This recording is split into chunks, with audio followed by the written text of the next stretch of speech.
IT Nation Grow. Had the great pleasure of attending IT Nation Grow in December 2024 at ConnectWise headquarters downtown Tampa. Great event. Talk about mergers and acquisition, about growing your MSP. There was buyers there, sellers there. Just a great event and a great community that's being generated from it. I had a great opportunity to talk to 10 individuals while I was there. Really great conversations, really diverse group from very different backgrounds, some MSPs, some bankers, some PE firms, some vendors, really great conversations there. And I enjoyed every single one of them. It got crowded at particular points. Some of the audio might be tricky. It was a great event, IT Nation Grow, December 2024. I look forward to doing many, many more. Thank you, all 10 of you, for your time spending your time with me, having a conversation and listening to my questions. Thanks again. Hi, I'm Joey Pinz, and here's my 45-second introduction. After starting my business in the 90s, I started developing poor habits of eating in my diet because of working way too much. I found myself at 340 pounds. The doctor told me if I don't lose the weight, I'm not going to see my daughter graduate. I took the next 7 months, lost 130 pounds. People ask me, how'd you do it? What's the secret? I need to lose weight. How'd you do it? How did I lose the weight? Just one word: discipline. I've had other successes in life, and I attribute them all to discipline. Now, I'm not the king of discipline, but I believe that it can help all of us. Friends convinced me to start a podcast. The podcast mission: how do we better ourselves and society? I talk to interesting people in health, fitness, sport, wellness, business, technology, science, art, and culture. And I eventually ask them how discipline plays a role in their life. Podcast vision: growth through learning from others. What was your kids' ages again? 16, 14, and 8. Wow. So 2 are teenagers and 1 is, wow, that's you got your hands full there. Yeah, 16-year-old girls are not for the faint of heart. No, they're not. Yeah, I had 2 daughters as well. How often do you get to play golf with 3 kids? Well, unfortunately, I get to call it work a decent bit. The split with my partner and I lead our business development efforts, and so I, squeeze it in the workday as much as possible. I say, and so you carry a handicap? Yeah, it's not pretty though. What is it? 28. I just started golfing a couple years ago. I say, why would you start one of the worst sports? I mean, it's time consuming. It makes you lose sleep at night. It's expensive. It's a great way to build relationships. That's for sure. You live in Nebraska. There's not a ton of options, so golf is our national pastime there besides college sports. College sports is you're big up there. Yeah, I play golf as well. I've been playing for like 20 years, and if I don't play for it a couple of days, I start to get the shake. So I say that cynically. I always try to talk people out of it, just because it can drive you crazy. Yeah. You got to work at it. Progress is incremental, but it's a fun way to pass some time. Yeah, it sure is. Yeah. And so tell me about your MSP. Are you a founder? No, my partner, he founded it 20 years ago. I joined 6 years ago, became a partner 4 years ago. And what do you do there? Why do you like it? I've kind of gotten mostly out of the technical side myself now. You got out of technical? Yeah, just myself, because I'm focused on our biz dev and marketing efforts, and so I'm out in the community building relationships, part of some entrepreneur groups, EO and Vistage. And whoa, from tech to business development or sales is a tough transition for many. Yeah, it's probably always more inclined. So when John brought me in, it was actually kind of a cool origin story. I was changing careers. My first career was in the nonprofit world. I got a job doing tech recruiting, which wasn't the greatest thing ever. Unhealthy culture and just grinding the phones. Really? But yeah. I like the tech side. I'm nerdy enough. And then I'm also offering people 6-figure jobs all day long. Whoa. And I thought, gosh, I want to be the guy with this skill set that I could have 100 different options. And so trying to get into IT myself, somebody introduced me to John. He was looking for like a level 2 engineer. And I'm coming in with no experience, just looking for somebody to take a shot on me. So the person introduced us. We set up a lunch. In our lunch, John talked about kind of wanting to grow the business, but hating sales. And so I pitched, what if we try, me put some of my effort into part of my time into helping with sales, and you teach me technology. Let's get 6 months down the road, see if one or the other makes sense. Wow. Or if neither, you can have a guilt-free call it a bad choice and let me go. And so he was open to that, took a shot, and the rest is kind of history. But I was probably always more inclined to sales than technical. You were always more inclined to sales and technical. I did not want to be a sales guy. Yeah, I didn't want that identity. Yes. And so, the first probably 6 months ended up landing a couple of really good clients. Wow. And then John said, well, I either need to hire another tech or I need to hire a sales guy. Which one do you want to be? Because you're doing okay at both. I said, I want to be a tech. So I did that for another year. And then he let go of a client that represented half our revenue. He let them go. Yeah. So came back to me and said, what's it going to take to get you moved back to that and keep you long term? And wow. So that's where we kind of and worked you became out a partner. And wow. That's a big move, Russell. And you're happy there. Yeah, I'm loving it. It's a blast. I go to happy hours and golf for a living. Like what's to not love about that? Yeah, but you're very personable, so I'm sure you're making relationships and you're making them count. Yeah, absolutely. And you're helping businesses out. That's the big thing. And what's the market like in Omaha, Nebraska? I think our big industries are healthcare and insurance there. Mutual of Omaha. Yeah, a lot of financial services. But it's greater community of 1 million+ people, so there's plenty of business to be had. So we're here at IT Nation Grow in downtown Tampa, ConnectWise headquarters. What's some of your goals here? I think we just want to increase our knowledge and understanding of the M&A space. We love what we're doing. We're not looking to go anywhere, so probably more interested in building our game plan and playbook for doing our own acquisition at some point here in the foreseeable future. So he's put you. Do I know John, by the way? Is he here? Yeah. John, what's his last name? Curtis. I don't think I know John. I was a former MSP. So you were in charge of organic growth, but now you're looking to grow through acquisition as well. Eventually. I mean, I think for our own health and value to have a proven sales engine, is critical. So we're not looking to shift gears from organic to growth by acquisition. Right. But we want to look at acquisition more strategically, like, whether it's somebody that has a client base that we really want or somebody that would be a good fit for a key role in the company long term. What are the core foundation? When I talk to MSPs, one of the 3 things keep them up at night. I wonder if you'll resonate. One is security. They're worried about their clients getting held, getting ransomware, getting attacked. Second is just human capital. They're worried about how they're going to replace their big techs. Are they going to get more if they leave? How they're going to do that? And third is just growth. PE has really, changed the game field, so they want to grow.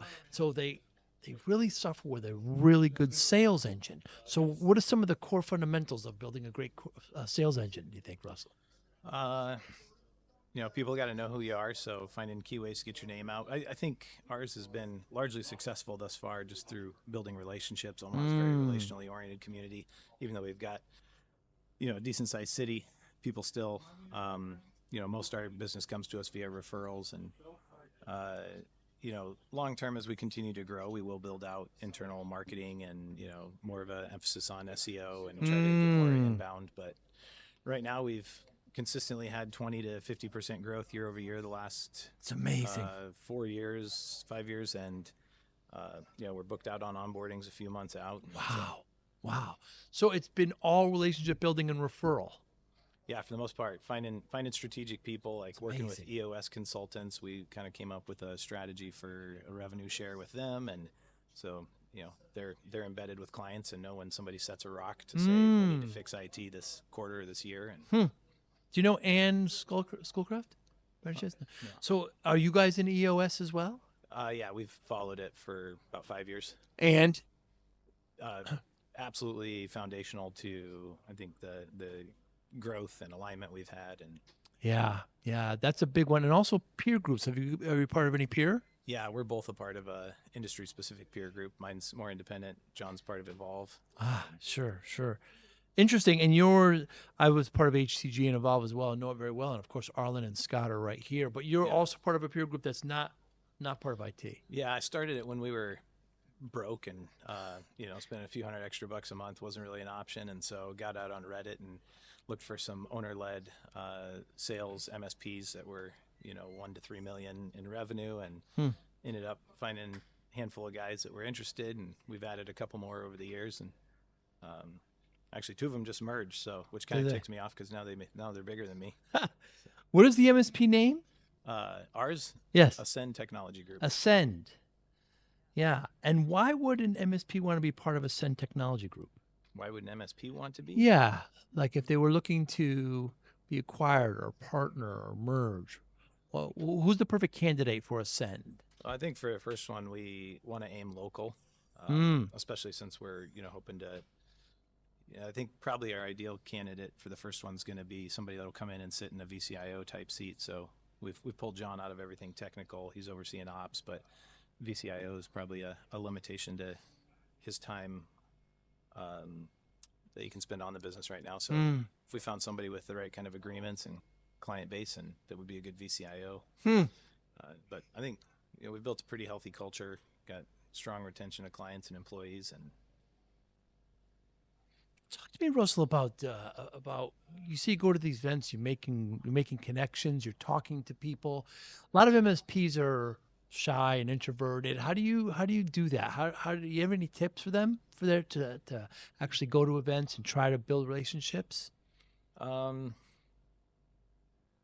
just got to get out there, make time for it, but also the right things. Going to chamber and BNI, and usually not connecting with the size of companies and decision makers you really want to. And so I found value in the EO Entrepreneurs Organization, which it's in most urban areas Sure is. in the U.S. And Vistage is another one that's owner level peer groups.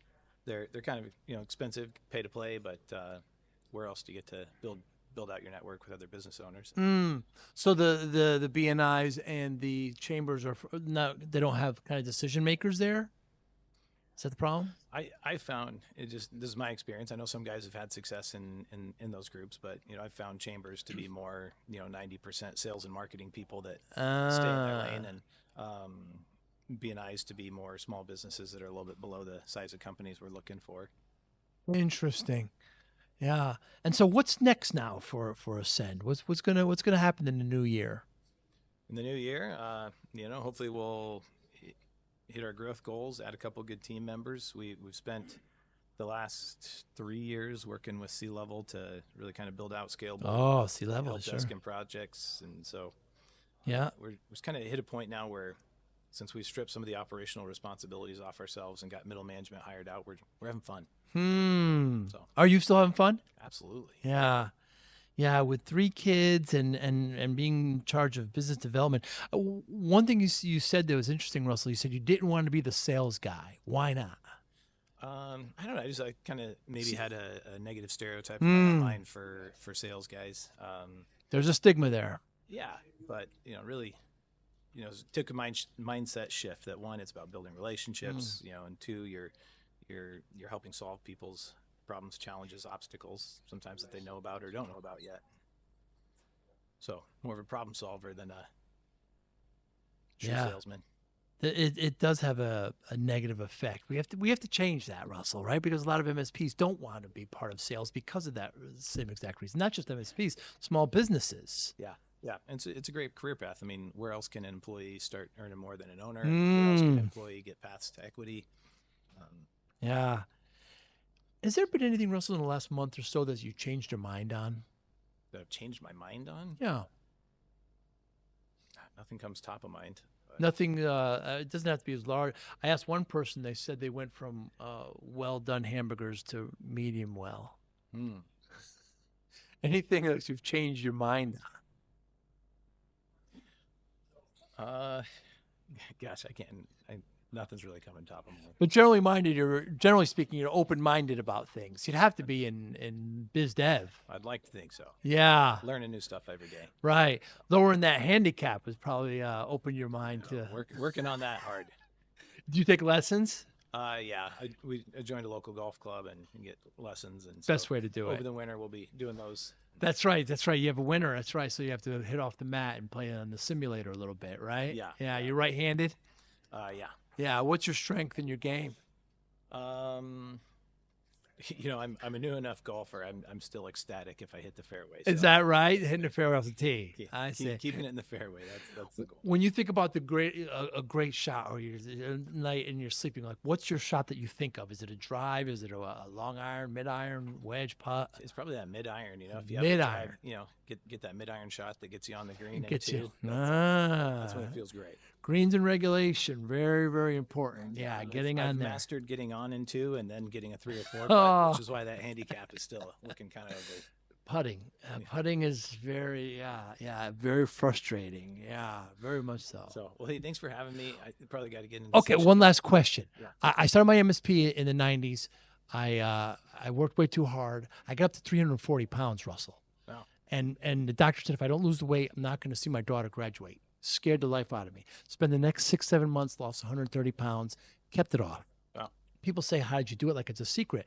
I always say discipline. That's how I did it. Yeah. Just routine, willpower. How does discipline play a role in your life? Probably just for the daily hustle, you know, getting, putting in the work to make the calls you need to, initiate the meetings you need to, do the follow-up you need to, and then know when to cut out and be there for the family. Good for you. So that life-work balance. My wife might tell you I've yet to master. Is that right? Yeah, we've mastered nothing. There's always room for improvement. Yeah. If anybody listening, they want to get in touch with you, how can they? You could just ping us from our website. That would go directly to me. www.ascendtg.com. Very good. And your last name, I'll get it before you leave. Thanks so much for your time, Russell. Yeah, really absolutely. appreciate it. All right. Thank you for listening and or viewing Joey Pinz Discipline Conversations. Please share this episode with 1 or 2 of your friends who you think may benefit from the episode. Our website, www.joeypins.com.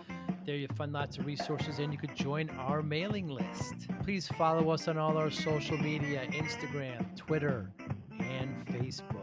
Podcast information, the video version of our podcast is on YouTube. Please subscribe. Audio is on all major podcasting platforms. Please follow them. And if you like it, please consider giving 5-star rating. Would really appreciate that. Thank you again for listening or watching Joey Pinz Discipline Conversations.